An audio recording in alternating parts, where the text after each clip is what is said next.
Hello दोस्तों, eating mode में आप सभी का मैं स्वागत करती हूँ। तो आज मैं आपके लिए लेकर आई हूँ बिल्कुल हेल्दी रेसिपी। आज हम बनाने वाले हैं क्रिस्पी टी टाइम स्नैक्स।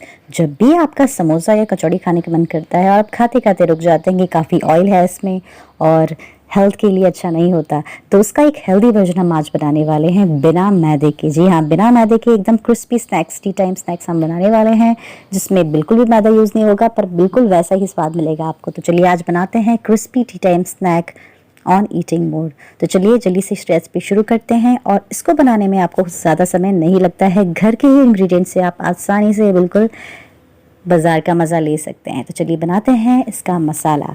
तो मसाला बनाएंगे, स्टफिंग बनाएंगे, हमें इसके लिए मसाले चाहिए। ये हैं 3 मसाले। बहुत ही सिंपल रेसिपी है, इसका मसाला सिंपल बनता है, बस थोड़ी सी जो ट्रिक है वो हमें फॉलो करनी है। तो यहाँ पर ज़ीरा, सौंफ और जो धनिया है उसको हम थोड़ा सा भून लेंगे, इक्वल क्वांटिटी में लेंगे। 2 मिनट तक भूनना है, हल्का सा हम इसको भून। जो मसाला हम भून रहे हैं इसको ठंडा करके दरदरा कूटना है, तभी इसका बहुत अच्छा स्वाद आता है। और जो मिर्ची और हमने अदरक लिया है उसको भी बिल्कुल दरदरा ही कूटना है, बिल्कुल बारीक आप नहीं करेंगे इसको। इस तरह से आप जब स्टफिंग बनाएंगे तो उसमें बहुत अच्छा स्वाद आता है। आप चाहे तो उसमें लहसुन भी ऐड कर सकते हैं, बट मैं आज जो बना रही हूँ रेसिपी उसमें लहसुन बिल्कुल यूज़ नहीं कर रहे हैं, सिर्फ अदरक और मिर्च का ये कुटा हुआ हमने पेस्ट बनाया। इसको हम साइड में निकाल लेंगे और तब तक क्या करेंगे, आलू जो पोटैटोज़ हैं उनको हम उबाल के रख लेंगे और छील के रख लेंगे साइड में।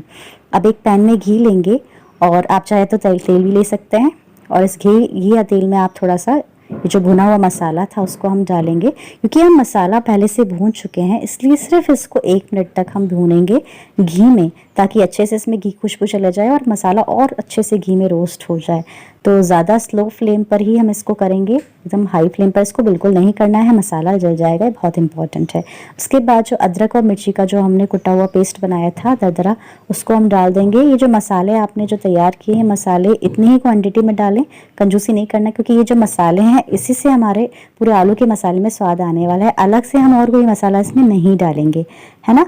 तो अब जो आलू हमने उबाल लिए थे, थोड़ा सा आलू को हम ठंडा कर लेंगे। ठंडा करके इस तरह से उबाल के रख लिया हमने, तो इसको हम डाल देंगे पैन में और अच्छे से धीरे धीरे इसको मैश कर लेंगे।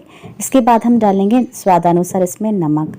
तो नमक की क्वांटिटी आप अपने हिसाब से रख सकते हैं। उसमें मैंने करीब आधा चम्मच हल्दी डाला है और नमक डाला है। आप थोड़ा सा इसमें अमचूर का पाउडर भी ज़रूर डालें। अमचूर का पाउडर, नमक और हल्दी, बस ये 3 एक्स्ट्रा मसाले हैं। आप चाहे तो लाल मिर्च पाउडर और ऐड कर सकते हैं अगर आपको और तीखा इसको बनाना है। तो मैंने सिर्फ हरी मिर्च यूज़ करी है यहाँ पर। अच्छे से इसको मसाले को मिक्स करेंगे ताकि आलू में सारा फ्लेवर आ जाए। इस तरह से मसाले की कंसिस्टेंसी सही हो गई है, मसाला हम साइड में ठंडा होने रख देंगे। अब हम आटा लगाएंगे।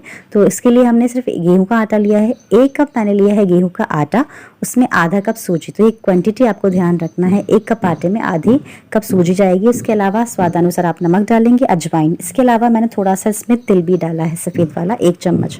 अब इसमें मोयन के लिए हम करीब 2 चम्मच तेल डालेंगे। मोयन डालना ज़रूरी है थोड़ा सा, है ना, तो इससे क्रिस्पी बनेगा। सूजी भी इसको क्रिस्पीनेस देगी, इस जो स्नैक्स है उसको, है ना। तो अच्छे से मिक्स करके हम एक डो तैयार कर लेंगे पानी डाल के।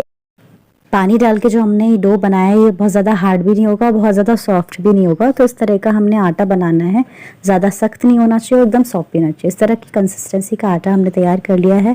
अब आटे की हम छोटी छोटी लोइयाँ बनाएंगे, इस तरह से जैसे पेड़े हम बनाते हैं ना, जैसे आप आलू का पराठा बनाते हैं और जो भी स्टफिंग करते हैं ना आलू की, इस तरह से हम करना है। पर इसकी जो पेड़े हैं बिल्कुल छोटे छोटे साइज़ के हम बनाएंगे, ज़्यादा बड़े नहीं बनाना है ना। तो इस तरह से हम इसको डाल देंगे और ध्यान रखेंगे कि जो मसाला है बहुत ज़्यादा क्वांटिटी में ना हो, नहीं तो क्या होगा ये फट जाएंगे और बाहर हमारा जो स्टफिंग है पूरा बाहर आ जाएगा।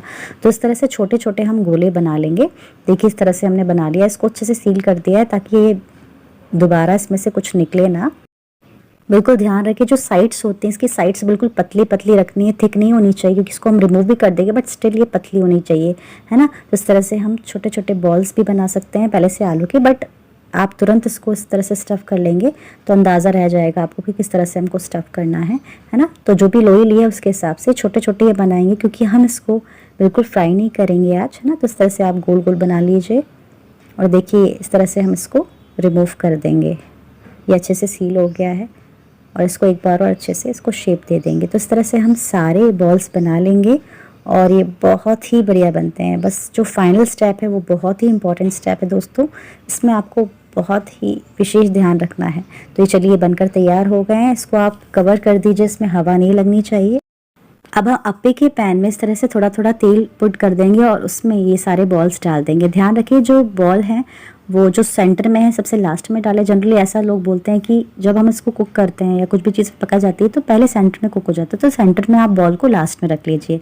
अब इसको बनाने का सबसे इम्पॉर्टेंट ट्रिक यही है कि जब भी आप इस बॉल्स को रखें तो तुरंत आपको चलाते रहना है, बिल्कुल स्लो फ्लेम पे। पहली स्टेप है कि आपको फ्लेम बिल्कुल स्लो रखना है, बिल्कुल स्लो। और दूसरी स्टेप ये है कि आपको लगातार इसको चलाते रहना है। अगर आप इसको लगातार नहीं चलाएंगे या तो ये कच्चे रह जाएंगे या ये जल जाएंगे। तो ध्यान रखिए कि इसको लगातार आपको बिल्कुल फ्लिप करते रहना है। अगर आप ये स्टेप नहीं करेंगे तो ये ख़राब बन सकता है ना, फिर आपको वो मज़ा नहीं आएगा जो आना चाहिए। तो सबसे इम्पॉर्टेंट स्टेप यही है इस पूरी रेसिपी में। इसको फटाफट आपको उसको फ्लिप करना है। जहाँ जहाँ आपको लगता है कि आपको उसको रोस्ट करना है, रोस्ट करिए। देखिए मैं आपको एक निकाल के दिखाती हूँ। देखिए इस तरह से जब आप स्लो फ्लेम पर लगातार फ्लिप करते हुए रोस्ट करेंगे तो बहुत ही इसका जो आउटर जो लेयर होता है बहुत ही क्रिस्पी बनेगा। जैसे आप कचौड़ी खाते हैं ना, बिल्कुल वैसे ही एक क्रिस्पी लेयर आपको मिलेगी। बट हमने ये तेल में फ्राई करके नहीं बनाई है। तो आप इसको एंजॉय कीजिए चाय के साथ और इमली की चटनी के साथ, बहुत ही स्वाद लगती है। तो जब भी हेल्दी कुछ खाना हो ना तो समोसा छोड़िए, कचौड़ी छोड़िए, ये हेल्दी वर्जन बनाइए बिना किसी मैदे का। तो एंजॉय कीजिए ये क्रिस्पी टी टाइम स्नैक। और रेसिपीज़ के लिए शेयर कीजिए। अगर आपको रेसिपी अच्छी लगी है तो सब्सक्राइब कीजिए, लाइक कीजिए, शेयर भी कीजिए अपने दोस्तों को जो समोसा बहुत पसंद करते हैं बट हेल्दी वर्जन खाना चाहते हैं। और रेसिपीज़ के लिए आप इस चैनल का प्लेलिस्ट भी चेक कर सकते हैं, उसमें बहुत सारी यमी रेसिपीज़ मैंने शेयर की हुई हैं। सो एंजॉय कीजिए। Thank you.